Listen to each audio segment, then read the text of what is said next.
কাটতে যান, দেখেন আমি যদি এইভাবে কাটার চেষ্টা করি আমার কানে একটা বাধাগ্রস্ত তৈরি করবে, সেজন্য কখন এটা করা যাবে না। যদি আপনার বিশ্বাস না হয় কেউ আসেন, আমি দেখাই দিই, দাদা এখানে আসেন। এই সিটটা থাকায় একটা সুবিধা হয়েছে, যে কোনো সময় কাউকে ডাইকেই নিয়ে প্র্যাকটিস করে দিতে পারি। কিন্তু যদি স্ট্যান্ড থাকে, আগে কিন্তু পারতাম না। আগে আমার ওই যে বড় সিট ছিল, যারা ক্লাস করছেন অনেকটা কষ্ট হইতো না। এই দেখেন তার এটা রাইট সাইড, কনফিউশন আছে কোনো, এটা আমি কাটবো এই যে সুন্দর করে। কিন্তু আমি যদি এইভাবে কাটতে যাই অনেকটা পরিশ্রম হবে,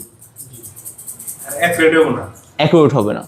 আর একটা বিষয়, আমরা কোনো সিপ কাটলে আমরা কানের সাথে, কানের অভাবের সাথে মেজারমেন্ট করে। সেদিনকে আরিফ বিএমএ কোশ্চেন করলো যে ভাই আমি এই যে সিপটা কাটবো, এইটা কাটলাম, কিন্তু ওইটা কতটুকু কাটবো সেটা স্কেল তো আর নিতে পারবো না, কীভাবে এই করবো। আমরা কীভাবে করে থাকি, আমরা কোথায় কানে, কানের বিভিন্ন পয়েন্টে আমরা মেজারমেন্ট করি। এই দেখেন উঁচু নিচু ঠালু ঠুলু আছে, ওইগুলো আমরা